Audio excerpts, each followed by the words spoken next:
Ooh, everybody get ready for a special edition of Family Feud Washington edition. Ambassador Caroline Kennedy just drew a line in the sand. I'm David Reddish. This is Occupy Democrats. Caroline Kennedy, the daughter of the late President John F. Kennedy and his wife Jackie Bouvier Kennedy, has spent her life in the spotlight. In a fun twist, Neil Diamond supposedly based the popular song Sweet Caroline on Caroline Kennedy. Despite her celebrity, Caroline has generally eschewed politics, only occasionally stumping for Democratic causes and candidates. Her shyness actually earned her the nickname the Quiet Kennedy. 2008 marked one of the first times Caroline Kennedy became politically active, as she stumped for Barack Obama on the campaign trail. Obama eventually named her ambassador to Japan. Under Joe Biden, she served as ambassador to Australia. Now, the ever-quiet Kennedy has broken her silence, and she has sent shockwaves through Washington. As you will no doubt remember, Kennedy's cousin, Robert F. Kennedy Jr., is currently nominated to lead the Department of Health and Human Services under the new Trump administration. Robert Kennedy has become known for his, shall we say, unorthodox and nonsensical beliefs regarding public health. He has repeatedly denied the efficacy of vaccines and suggested they cause autism. For the record, scores of studies have shown they do not. Just as incendiary, Robert Kennedy has said he has, quote, no position on the relationship between HIV and AIDS, end quote. Kennedy has suggested a variety of factors may cause AIDS, not just HIV. He's also falsely claimed that nobody has ever isolated an HIV virion, which is total nonsense. RFK also promotes theories about trace levels of pesticide in water, making people gay or transgender. If all that nonsense is enough to have you, dear viewer, fed up, you might understand how Caroline Kennedy feels. Taking to Twitter today, Ambassador Kennedy has released an open letter to the U.S. Senate detailing her relationship with her cousin Bobby, as she calls him, and denouncing his nomination to lead HHS. Now, this is a longer clip, but we encourage you to watch the whole thing because there's a lot of important stuff in here. Take a look. Dear Senators, throughout the past year, people have asked for my thoughts about my cousin Robert F. Kennedy Jr. and his presidential campaign. I did not comment, not only because I was serving in a government position as United States Ambassador to Australia, but because I have never wanted to speak publicly about my family members and their challenges. We are a close generation of 28 cousins who have been through a lot together. We know how hard it's been, and we are always there for each other. But now that Bobby has been nominated by President Trump to be Secretary of Health and Human Services, a position that would put him in charge of the health of the American people, I feel an obligation to speak out. Overseeing the FDA, the NIH, the CDC, and Centers for Medicare and Medicaid Services, agencies that are charged with protecting the most vulnerable among us, is an enormous responsibility and one that Bobby is unqualified to fill.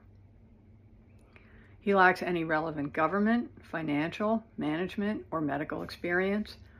His views on vaccines are dangerous and willfully misinformed. These facts alone should be disqualifying.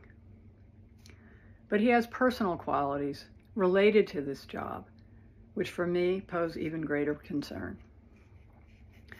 I've known Bobby my whole life. We grew up together. It's no surprise that he keeps birds of prey as pets, because Bobby himself is a predator. He's always been charismatic, able to attract others through the strength of his personality, his willingness to take risks, and break the rules. I watch his younger brothers and cousins follow him down the path of drug addiction. His basement, his garage, his dorm room were always the center of the action, where drugs were available, and he enjoyed showing off how he put baby chickens and mice in a blender to feed to his hawks. It was often a perverse scene of despair and violence. That was a long time ago, and people can change. Through his own strength and the many second chances he was given by people who felt sorry for the boy who lost his father, Bobby was able to pull himself out of illness and disease. I admire the discipline that took and the continuing commitment it requires. But siblings and cousins who Bobby encouraged down the path of substance abuse suffered addiction, illness, and death, while Bobby has gone on to misrepresent, lie, and cheat his way through life. Today, while he may encourage a younger generation to attend AA meetings, Bobby is addicted to attention and power. Bobby preys on the desperation of parents of sick children, vaccinating his own kids while building a following hypocritically discouraging other parents from vaccinating theirs. Even before he fills this job, his constant denigration of our healthcare system and the conspiratorial half-truths he's told about vaccines, including in connection with Samoa's deadly 2019 outbreak of measles, have cost lives. And now we know that Bobby's crusade against vaccination has benefited him in other ways too. His ethics report makes clear that he will keep his financial stake in a lawsuit against an HPV vaccine. In other words, Bobby is willing to profit and enrich himself by denying access to a vaccine that can prevent almost all forms of cervical cancer and has already been safely administered to millions of boys and girls. During my time in Australia, I worked on the Quad Cancer Initiative, and I learned that cervical cancer is among the top 3 forms of cancer among women in a majority of countries. Tragically, every year, more than 200,000 children lose their mothers. They are orphaned due to a lack of vaccines and screening. Those are the real-world consequences of Bobby's irresponsible beliefs. We are a close family, and none of that is easy to say.